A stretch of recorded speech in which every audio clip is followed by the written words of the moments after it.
We are back with you live once again for another Johnnie Torch Review. And this time we're going to be taking on Batman 66 meets Wonder Woman 77. I was really excited when I heard about this book. It came out, I believe, in 2017, and I actually I got it close to when it came out. And honestly, it took me about a year to read, a year to get through. That kind of is betraying, I think, my my feeling about the story. But we'll go through it in a relatively brief review here. And I haven't gotten a chance to do any comic book reviews in quite a while, but I did review Batman 66 teaming up with the Green Hornet. I believe Kevin Smith wrote that one, and I was very impressed by it. I was quite happy with the artwork, with the tone. It felt like it came very close to the 60s Batman show. None of which is really true here for this book. I was very excited for it, and then was kind of disappointed. I think I perhaps set myself up for disappointment, because you know, it's a dream come true. The definitive Batman in many people's minds. You know, it's the Silver Age Batman, but it's the definitive Silver Age Batman that Adam West portrayed. And of course, the lovely Lynda Carter as Wonder Woman. You know, just perfect casting. And if you haven't, I'll try to throw a link at the end of the video. If you haven't, check out my video review and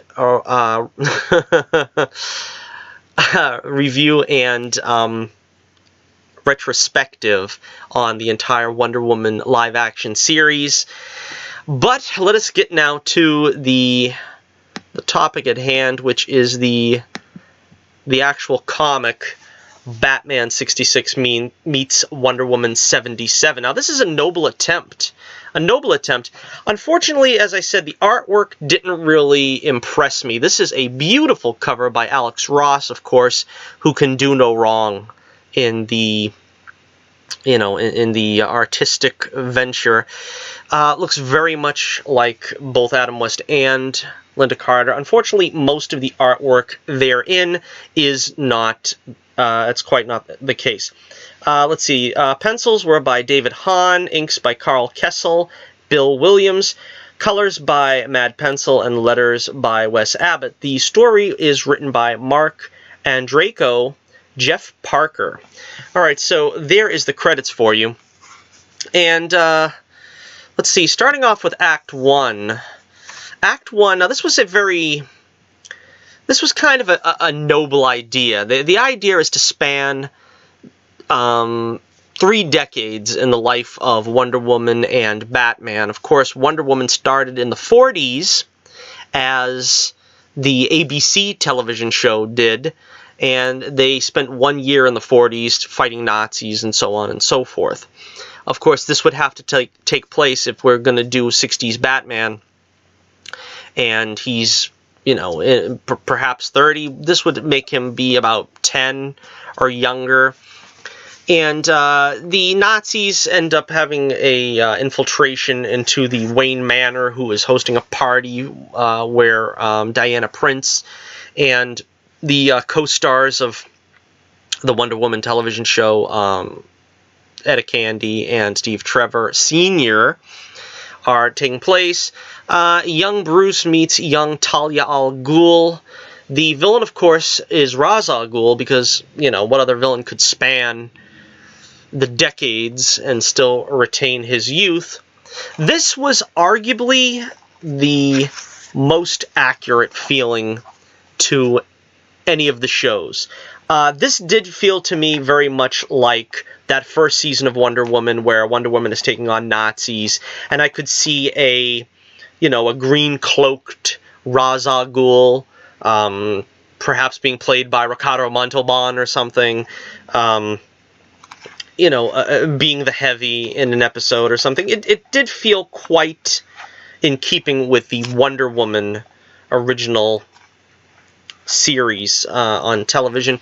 They do another interesting thing here. I don't have a lot of images to show, particularly because you don't want it to get copyright struck, but also they have an interesting concept of showing the 3 Catwomen in the various chapters. For instance, we start with the Eartha Kitt Catwoman, and much like the television show, they don't explain how they change, whether they're the same person, if it's, obviously they're different races. The Lee Merriweather Catwoman is the 60s chapter. And the final chapter is the Julie Newmar Catwoman, which is interesting. You think they would go from front to back, but they kind of reverse the order here. I guess because the Julie Newmar Catwoman being the most popular, being sort of the default version of the 60s Batman Catwoman, she's saved for last. So then we jump to the second act, which is the 60s. And this is a very fun and ambitious segment where they go to Paradise Island. Of course, as I said, this is the Lee Merriweather Catwoman who's tagging along for the ride. We get to see Drusilla show up, if anybody remembers the second season. The first season, before they went to the 70s. Drusilla, of course, the sister of Wonder Woman, and became Wonder Girl. So it was nice to see that they kind of included a role for her in the story. Paradise Island, of course, gets depicted. Of course, Talia is now grown up and is the approximate age as Batman. The League of Shadows here, they do some kind of mythological labyrinth and beasts like the Griffin and the Cyclops. And the thing is, it doesn't feel very much like 60s Batman.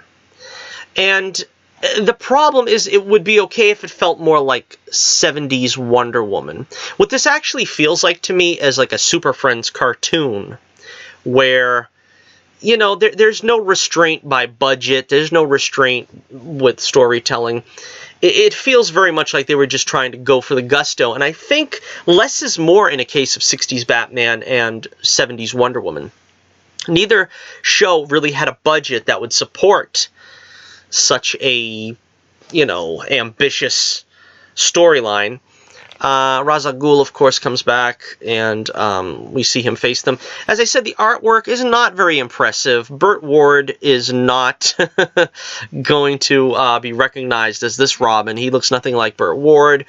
Doesn't look anything like Adam West. Doesn't look anything like Lynda Carter. As I said, that is an important part if you're going to do something like this. It takes me out of the process of the reading when I can't identify these characters as being the Adam West Batman, the Lynda Carter Wonder Woman. They don't honestly look anything like them. Like I said, they look perhaps a step above the artwork for Super Friends, which is fine if you were going for a Super Friends era, Super Friends style crossover, but this is a crossover of 2 live-action shows, so I would have preferred that they'd got an artist that could at least reasonably fake a likeness of Lynda Carter and Adam West in the cowl. So I was kind of disappointed in that. Again, this is probably the most ambitious chapter, the most exciting chapter. Then we move on to the final chapter, where we flash forward to the 70s, which is kind of where Wonder Woman's TV show took place. The second and third season, of course, taking place in the 70s. This should have felt the most like a Wonder Woman series episode. It doesn't really. And again, they have Wonder Woman here in the motorcycle costume, I guess you would call it. The Julie Newmar Catwoman shows up. And Batgirl is now graduated to the name Batwoman, and she shows up. I think she has the same costume. They graduate Robin to Nightwing, which is kind of interesting. I kind of like the costume. Don't have an image of it here, but it looks kind of what I think a Nightwing costume would look like in the 70s. It's based on the very early version from the 80s. So they took a very, just like they took it straight from the 1940s for the Robin costume, they took basically the first drawing of the Nightwing costume for the Nightwing outfit for the 70s. They introduce several characters here. I don't know if they appeared before in... I know 60s Batman is an ongoing comic, or it was at a point, but certain characters such as Clayface, Killer Croc, and Cheetah are shown. I'm pretty sure they probably showed up in various other offshoots of this storyline. The Riddler returns to, lackluster avail. Mr. Freeze again. Again, it just doesn't feel like the sort of tongue-in-cheek humor of the Adam West show. It doesn't feel like it captures that kind of wink and a nod. The sort of overbearing prattle that Batman and Robin have done. There's none of it here. Wonder Woman, there really isn't the sense of the grace and the majesty of Wonder Woman. There's just some kind of there's sort of a touch missing from Wonder Woman that would have brought her more to life and to flesh her out more than just being sort of, like I said, the stereotypical generic Super Friends Wonder Woman, which it feels like what we have here.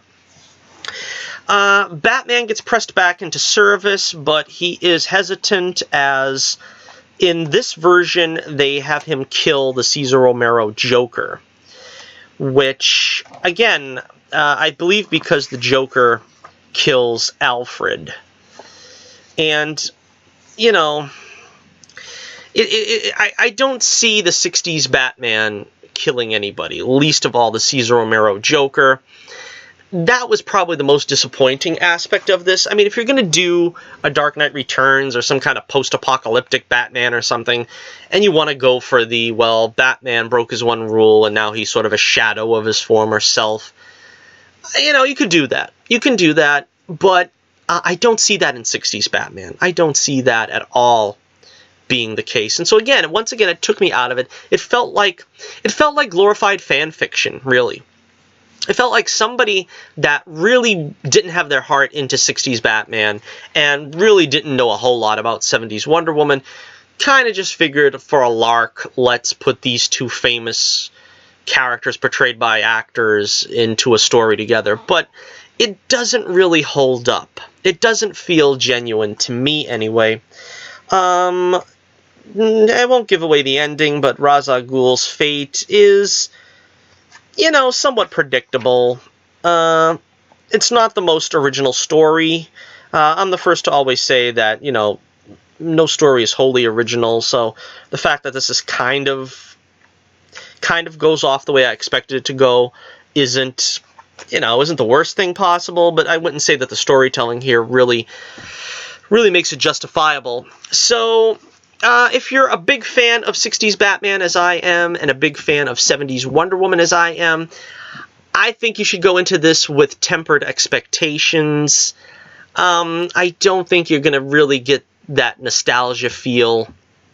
It's going to feel more, at least in my opinion, like a Super Friends crossover. It feels very, the period of the 70s where they try to place it. Also, it feels kind of superficial. It's kind of like, well, okay, there's disco. It still feels very superficial in the way they did the time period as well, particularly in the third chapter. But overall, the second half of the book, like I said, I think the first chapter was the one with the 40s setting that felt the most genuine. They really they didn't take the opportunity here to bring up Steve Trevor Jr. And, it would have been an interesting in-joke because, of course, Lyle Wagner was originally pegged to play the 60s Batman, but the role went to Adam West because they were both testing for it at the same time. So that would have been an interesting, something interesting to play with, of course, but that didn't happen. So let's wrap it up. Let's see, what would I give this? I would probably give this, I would say 3 stars out of 5. 3 stars out of 5. I'm tempted to give it 2.5 stars out of 5. It's very disappointing. I'll say a C minus. Yeah, I'll give it a C minus, and 3 stars out of 5, maybe 2.5 stars out of 5. But again, check it out. You know, if you're that much of a fan, let me know what you thought about it. If you've seen it already, if you read it already. I'm going to try to endeavor to do some more comic reviews. Like I said, I got this, I believe it was like, I don't know, spring of last year? I don't know. It took me at least a year to read because I kept putting it down and not being interested enough to pick it back up. But there is a lot more that could be mined in a crossover. I mean, I suppose it's difficult because it was established in the show that Wonder Woman came back to the States in the 70s. But like here, you could have her leave for just a brief jaunt back to the States. Okay, so let me know what you think in the comments below. Be sure you hit like, share, and subscribe. And of course, always remember, until next we meet, this is Johnnie Torch reminding you once again, keep the flame burning brightly, and I'll be with you again real soon.